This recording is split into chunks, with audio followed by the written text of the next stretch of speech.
il y a possibilité maintenant, ou même qui là, pour pas vivre sous la domination du diable. Parce que la Bible a dit que le malin, il ne vient pourquoi que pour dérober, égorger et détruire. Ça veut dire que ça a un objectif bien spécifique, il vient pour troubler les hommes.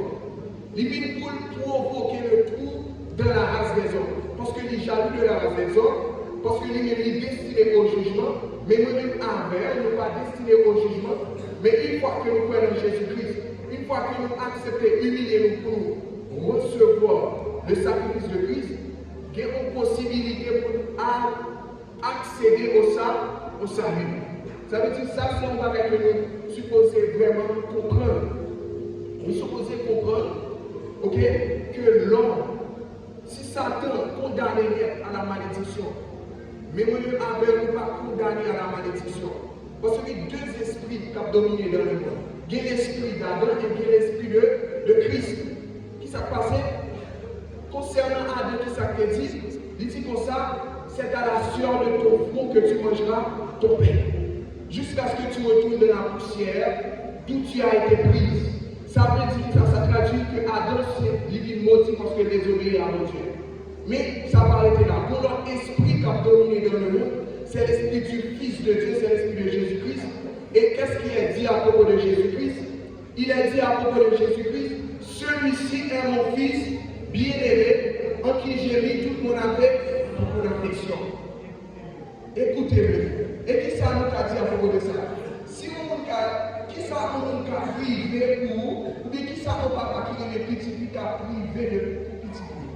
Ça veut dire qu'une fois que nous alignons avec Christ maintenant, une fois que nous alignons à la parole de Dieu, nous alignons à Christ, nous alignons avec le sacrifice qui a été fait à la croix, qui s'est passé, nous vivons considérés comme le Fils de Dieu parce qu'il dit dans la parole, vous êtes héritier de Dieu et co-héritier de Christ. Très important maintenant pour nous connaître que nous avons aucune issue. Si ça te condamne au jugement, si ça te condamne pour l'enfer, pour le feu éternel, mais pour nous-mêmes avec qui ça a une issue. Parce qu'il est écrit quelque part que je suis la porte des brebis. Ça veut dire qu'il y a une facette de Jésus. Une façon que l'on a considéré Jésus-Christ, c'est que Jésus-Christ c'est la porte, c'est une issue. Qui dit pas dit issue, qui dit pas il y a un échappatoire. Ça veut dire qu'une fois que l'on est Christ, il y a une façon pour accéder au salut, il y a une façon pour récupérer ce que vous avez perdu vraiment dans le jardin d'Éden. Alléluia. Maintenant, et ça que nous devons comprendre dans l'introduction et sur c'est qu'il ne faut pas que nous laissions Satan et corrompre nous. Ok, pour faire nous comprendre que nous avons une issue avec. Ok, pour faire nous comprendre que nous avons une issue avec, parce que Satan est condamné au jugement, mais nous, en tant qu'enfants de Dieu, nous sommes destinés à l'acquisition du salut par notre Seigneur Jésus-Christ. Et maintenant, deuxième bagage que nous supposons considérer dans le texte là, c'est que ces sujets et messages-là, c'est que nous parlons des conditions. C'est vrai que la bénédiction est disponible. Nous venons de dire tout à l'heure que vous n'êtes pas obligé de vivre sous la malédiction. En tant que chrétien, nous ne sommes pas obligés de vivre malheureux. Bon, quand qui dit ici pas malheureux, mais c'est un abus de terme. Ce n'est pas vrai. Ici, on ne va pas supposer malheureux. Mais quand vous arrivez dans le temps pour acquérir votre possession céleste, mais vous ne pas supposer vivre malheureux. Ce n'est pas ça que Jésus dit. Jésus dit que vous aurez des tribulations dans le monde. Mais au milieu de ces tribulations, il est possible d'avoir la joie. Mais même dans les temps de souffrance, il est possible pour glorifier le nom de Dieu. Même dans les temps de tête chargée, il est possible pour qu'on louange sous lèvres. Même dans les temps de tête chargée, il est possible pour cœur content, pour épanouir. Parce que provision, Jésus fait, c'est une provision pour qu'à heureux. C'est une provision éternelle que nous avons définie pour quelques caractéristiques de la bénédiction. Ça veut dire qu'il faut bien catégoriser la bénédiction. Parce que la bénédiction est une caractéristique. La bénédiction signifie un bagage. Ok? C'est ça. c'est ça, nous allons parler de conditions à appliquer. Parce que à chaque fois, quand nous avons introduit et pas ça, et nous avons que nous parlons de ça dans son premier lecture, nous avons que à chaque fois que le mot bénédiction est mentionné dans la Bible, il est accompagné de conditions. Pour pas que je me rende là et dire comme ça, mais vraiment, tu seras béni tout simplement. Mais il est accompagné des conditions. Par exemple, dans le livre de Deutéronome, chapitre 28, il est dit, si tu obéis à la parole de ton Dieu, voilà les bénédictions qui vous accompagneront. Ça veut dire que des points ici, c'est que Guillaume dit des Guillaume conditions. Et de même j'en trouve dans le livre de Somme, chapitre 1er, c'est pour nous présenter que Guillaume issu pour l'homme heureux, Guillaume issu pour l'homme épanoui, Guillaume issu pour l'homme qui demeurait dans la présence de Dieu, mais également, il présentait vraiment des conditions. Il présentait des conditions pour appliquer, pour accéder à ce style de vie épanoui, ou bien à cet épanouissement spirituel. Et bien c'est ça que nous allons essayer vraiment développer. Et puis dans le son premier, il est également conditionné. Et première condition que nous sommes premièrement, c'est dans le son premier, et verset premier bien sûr, il dit heureux l'homme, mais il dit qu'il ne marche pas selon le conseil des méchants. Ça veut dire première condition pour nous vivre dans l'épanouissement. Première condition pour nous être heureux, il ne faut pas que nous marchions selon les conseils des méchants. Ça veut dire moi-même avant de ne pas écouter le conseil des méchants. Mais on sait qu'est-ce que cela veut dire de ne pas écouter le conseil des méchants. Donc que Satan, il va donner une opportunité que nous, c'est ça que nous avons. C'est pour cela, ok, l'a passé à travers les fils de la rébellion pour corrompre le plan de Dieu pour notre bénédiction. Qui ça dit dans Jérémie chapitre 29, verset 11? Dans Jérémie chapitre 29, verset 11, il est mentionné, je connais les projets que j'ai formés sur vous, des projets de paix et non de malheur. Ça veut dire que, ou même en tant que chrétien, pour Dieu, il y a des projets de paix pour vous. Bon Dieu pas des projets pour vivre au traîner. Bon Dieu pas des projets pour vivre dans la malédiction, mais il y a des projets de paix et non de malheur pour nous mater. Combien de qui peut ça mater?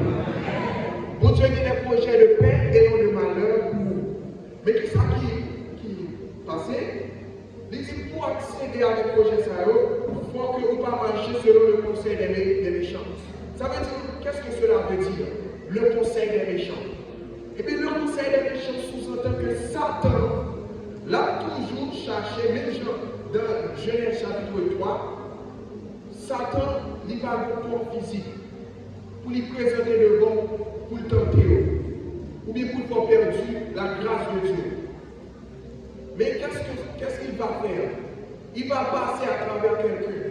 De même qu'il a fait dans Genèse chapitre 3, il a passé à travers le serpent pour séduire Ève. Eh bien, ça existe encore aujourd'hui. Satan continue à essayer d'accéder aux pensées des hommes pour être capable de corrompre vraiment le plan de Dieu pour la vie. Et c'est ça qui fait l'important pour nous avoir une attitude de guerrier, une attitude de combattant. Parce que nous dit dans la parole de Dieu, les armes avec lesquelles nous luttons ne sont pas charnelles, mais elles sont puissantes par la vertu de Dieu pour renverser les forteresses. Et qui ça dit? Nous renversons les raisonnements. Remarquez qu'il dit que nous renversons tout ça, les raisonnements. Ça veut dire que il y a des raisonnements qui n'ont pensé, il n'est pas venu de Dieu. Il y a des gens qui n'ont pas un conseil, ça n'est pas venu de Dieu. C'est ça que fait. Jésus a une capacité non seulement pour identifier la voix de Dieu à travers Pierre, mais il a également une capacité pour identifier la voix du diable à travers Pierre. Et qui s'est passé lorsque Pierre a commencé à dire Jésus, pour ne pas mourir parce que n'a protégé ou pas mourir. il commence à faire ses mains, il dit ça va priver. Mais Jésus dit comme ça, retire-toi ça, Satan. Parce que Fils de l'homme, c'est pour ça même qu'il est venu sur la terre. Ça veut dire que moi-même avec le plan du Fils de l'homme, Jésus-Christ est un plan pour venir mourir pour l'humanité, pour lui vraiment tracer un plan de salut pour même avec. Et en traçant le plan de salut, après avoir accompli sa mission, pour lui recevoir la gloire. Mais qui s'est passé? Satan passé à travers Pierre pour essayer de raisonner Jésus-Christ pour dire que, en tant que grand maître, pour pas qu'à mourir. Mais Jésus-Christ, il a assez de discernement pour comprendre que ce n'est pas la voix de Dieu qui parle, mais c'est la voix du diable. Ça veut dire que nous-mêmes avec une attitude que nous devons gagner l'esprit de discernement. Ça veut dire que nous avons un adage qui dit tout ça qu'a brillé, ce n'est pas l'or que l'est. Ça veut dire que nous devons évaluer. Il a dit que pour nous sonder les esprits pour savoir s'ils viennent de Dieu. Ça veut dire que nous-mêmes avec, il faut que nous soyons vigilants. Soyons vigilants au conseil des méchants. Parce que Satan a toujours utilisé des personnes pour essayer de corrompre le plan de Dieu dans notre vie. Mais il faut que nous gardions une attitude de vigilance afin de résister au diable. Est-ce que nous l'avons maintenant? Est-ce que nous prenons bénédiction au Dieu maintenant? Amen. Mais pour bénir, il y a une condition maintenant. Et la première condition que nous développons pour, c'est que nous ne pas supposer marcher selon le conseil des méchants. Et deuxième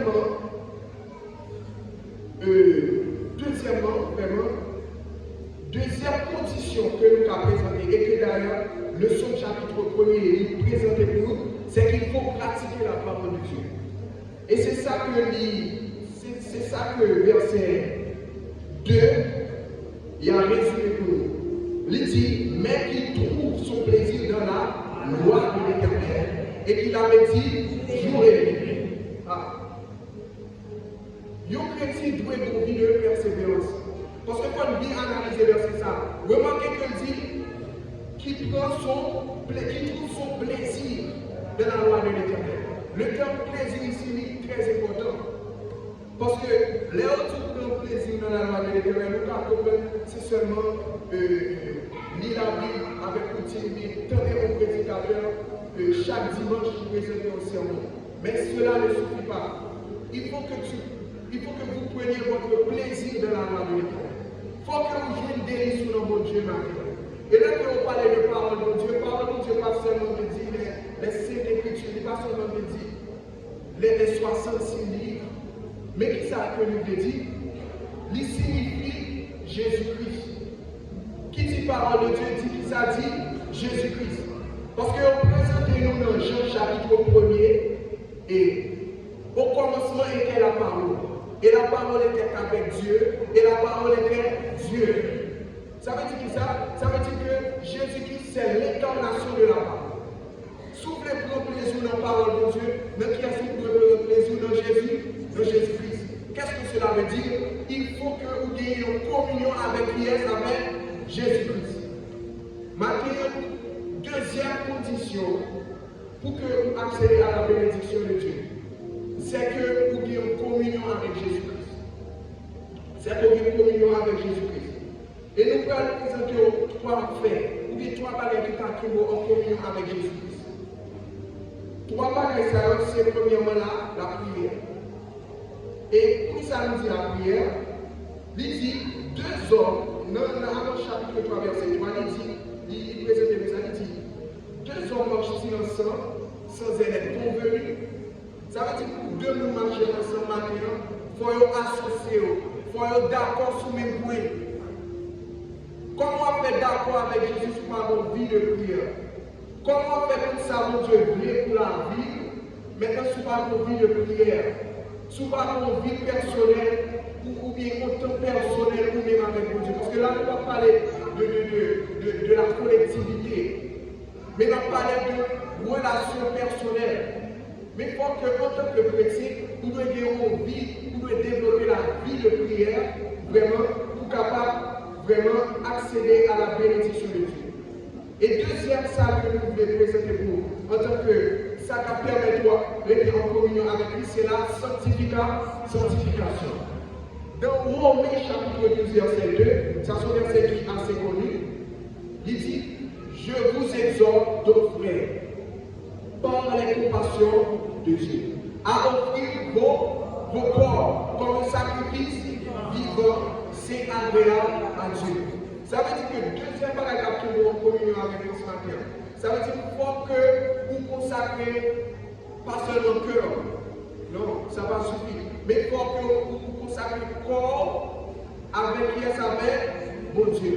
Parce qu'il dit quelque part, votre corps est le temple de Dieu. Et le Saint-Esprit de Dieu habite en vous.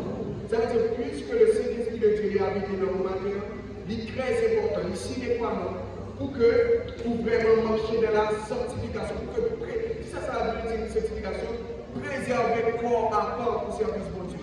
Sanctification veut dire mettre à part. Ça veut dire en tant que chrétien, un chrétien doit connaître qu'il est supposé mettre corps, il est supposé mettre bouche, il est supposé mettre tout membre à part pour le service de Dieu. Et troisièmement, c'est la méditation. On va aller avec un peu de la méditer. Et dans Josué, chapitre 1er, verset 8, qui dit, il dit que ce livre de la loi ne s'éloigne point de ta bouche. Médite-le jour et nuit. Ça veut dire que moi-même, en tant que chrétien, il faut que nous méditions la parole de Dieu.